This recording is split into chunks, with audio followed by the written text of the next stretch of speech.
Hi, I'm Dr. Ravali. I'm second year medical student. Can I know your name and age, please? My name is Rajkumar, age is 25. Okay.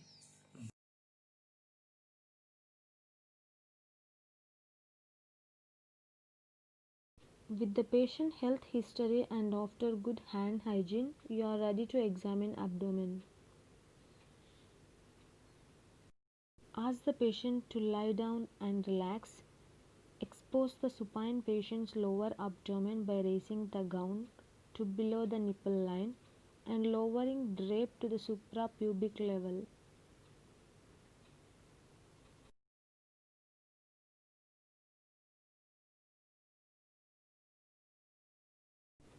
Observe contour of umbilicus to look for signs of inflammation, hernias, peristalsis, or aortic pulsations visible in the epigastrium.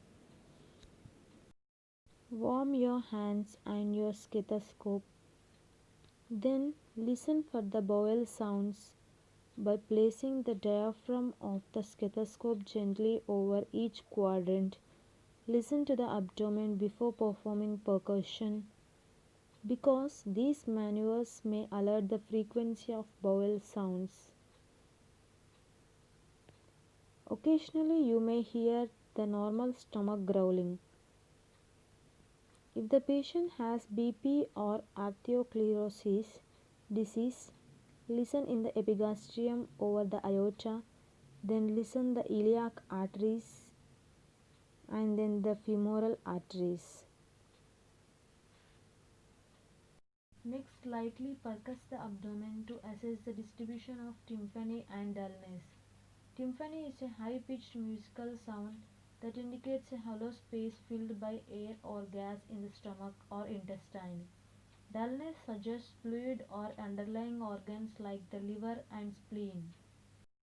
Palpate the four quadrants of the abdomen and then the painful areas with your fingers.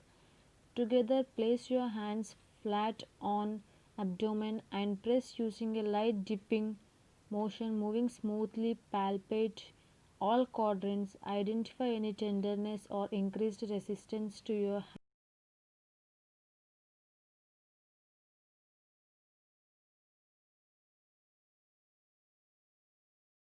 Percuss the span of the liver. First locate the midclavicular line. Use a light to moderate percussion strike, starting at a level below the umbilicus. In the right lower quadrant, in an area of tympani, press up towards the liver. Measure the span of the liver of the dullness between the 2 points.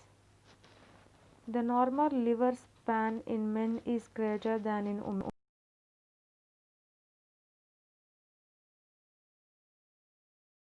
To palpate the liver, place your left hand behind the lower thorax, lifting up the 11th and 12th ribs.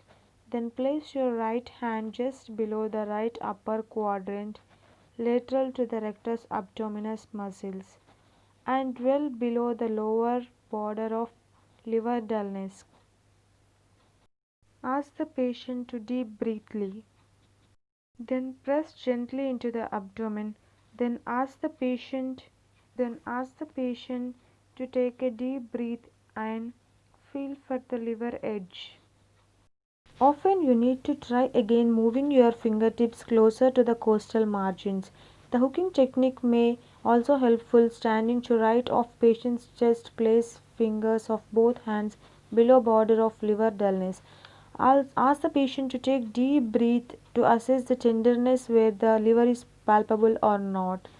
Place your left hand flat on right lower rib cage and gently strike it with your ulnar surface of your right fist. Then ask patient to compare the sensation.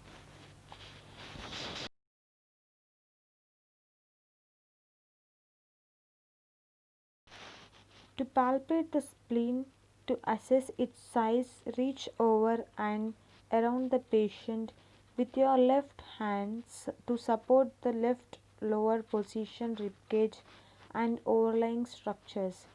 Then place your right hand below the left costal margin and press towards spleen. When patient takes a deep breath. Try to feel the spleen. Then the tip of the spleen is palpable in only 5% of the normal adults.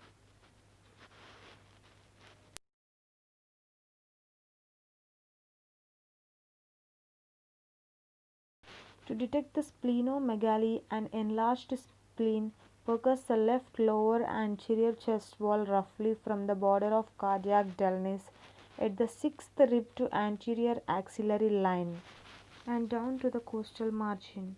This area called Trout space. Then note the lateral extent of the tympani. If it is prominent, lateral splenomegaly is not likely. Ask the patient to take a deep breath and percuss if the spleen enlarged, tympani changes to dullness.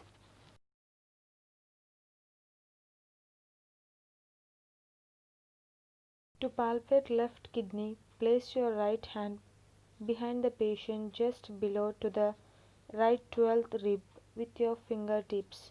Reaching costovertebral angle, lift trying to displate kidney anteriorly and place your left hand in left upper quadrant, lateral and parallel to the rectus muscle. Then ask the patient to take a deep breath. At peak of inspiration, press with your left hand firmly and deeply into left vertebral quadrant. Below the costal margin, then try to capture the kidney. Then ask the patient to take the deep breath out, then stop breathing. Slowly release left hand pressure and feel the kidney at the same time. Then do the same at the right kidney, the same procedure.